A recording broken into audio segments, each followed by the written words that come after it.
Hi, my name is Yoritomo Kaigen, and this is a tutorial for the Legend of the Five Rings using Emperor Edition rules.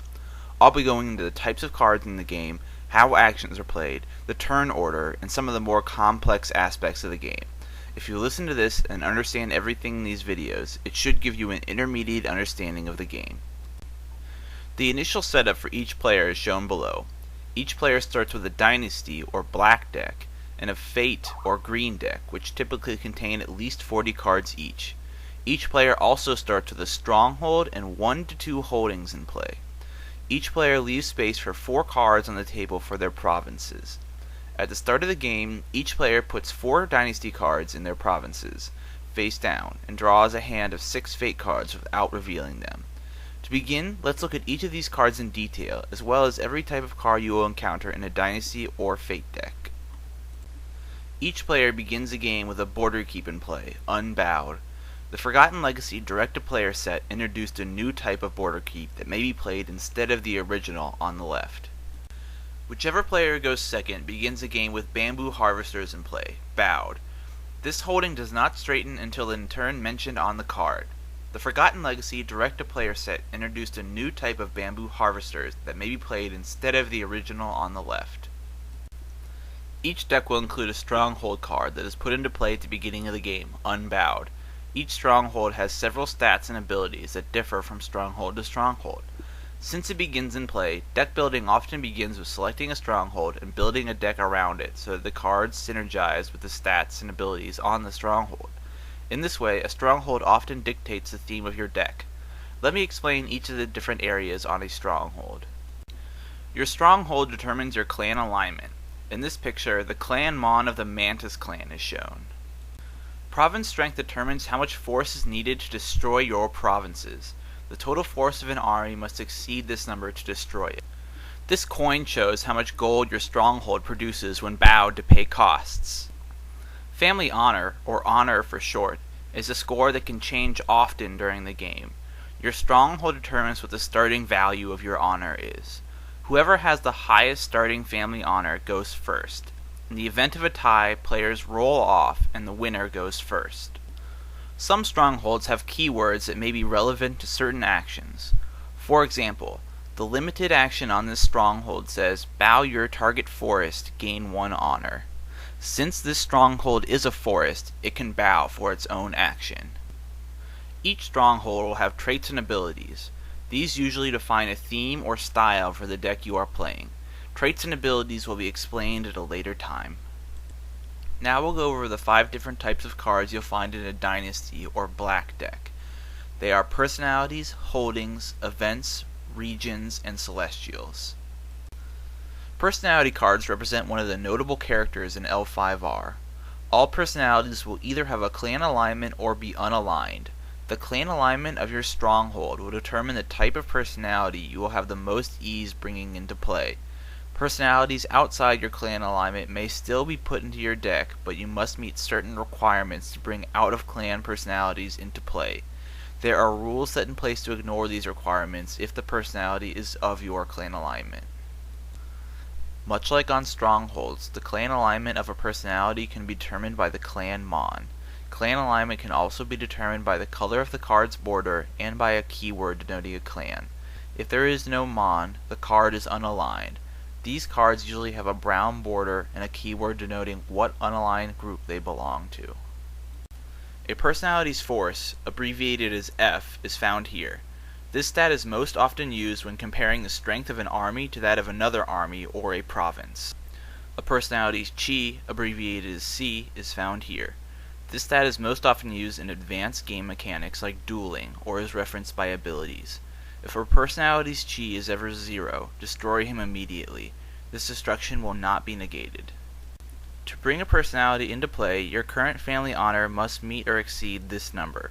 Personalities aligned with your clan may ignore this requirement by paying 2 extra gold when purchasing them. Sometimes there is a dash in this space. In that case, the personality has no honor requirement. Gold cost is the amount of gold that must be paid to bring a personality into play. If a personality is aligned with your clan alignment, you may choose to pay 2 less gold. Personal honor, abbreviated PH, is sometimes referenced by abilities. If you bring a personality with your clan alignment into play from your province paying full cost, you may proclaim them and add their personal honor to your honor. If a personality dies dishonorably, his personal honor is subtracted from your honor. These details will be explained more later.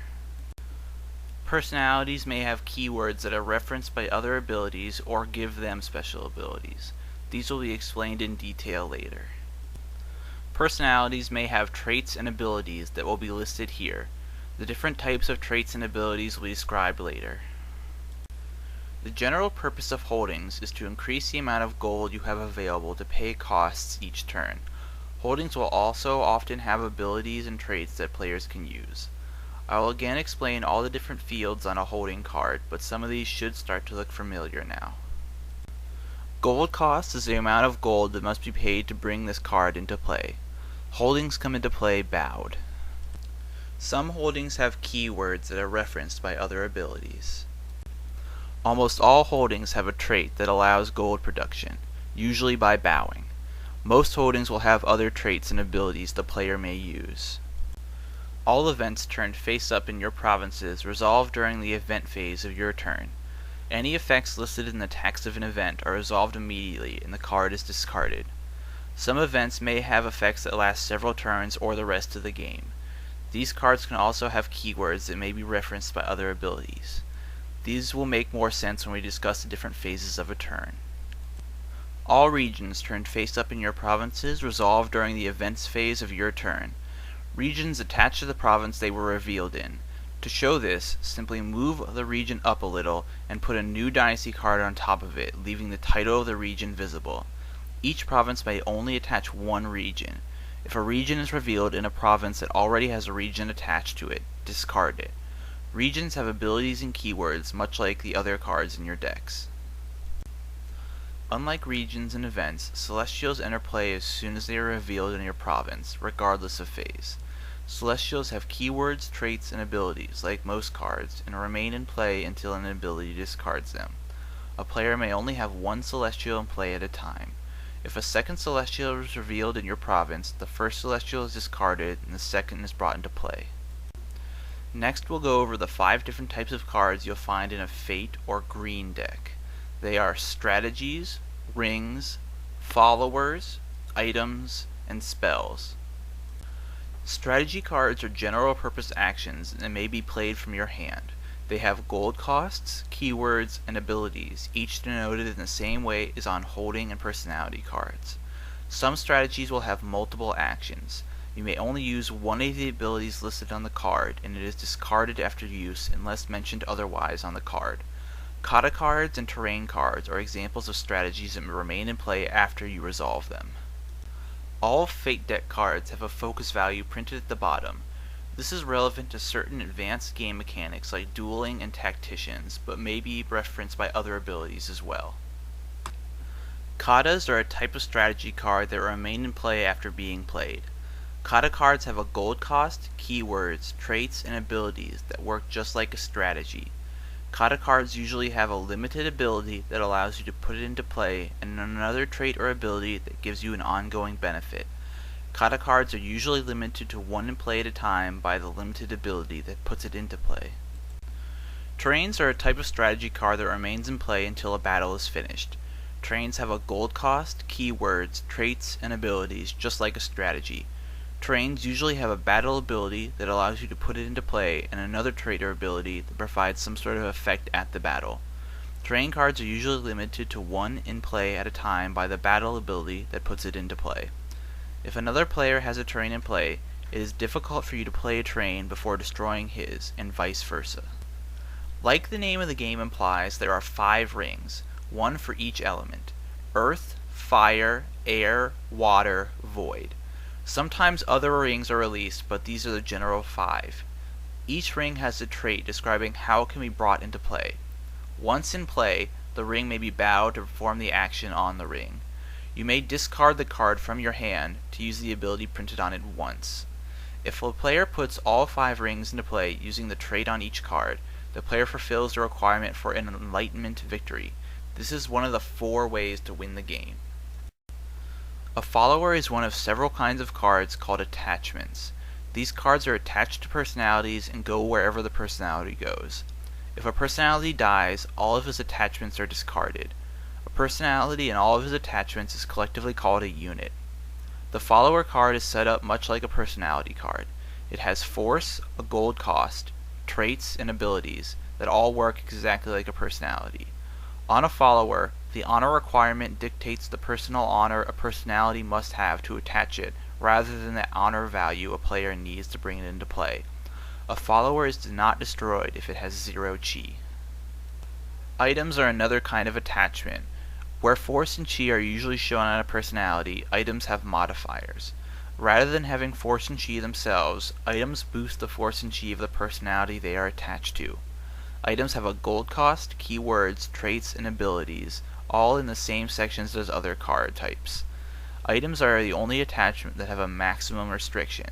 A personality may only have one item with the weapon keyword and one item with the armor keyword. All other items and attachments can be equipped without a maximum restriction. The Kensai keyword overrides the above rule and allows a personality to attach a maximum of 2 weapons.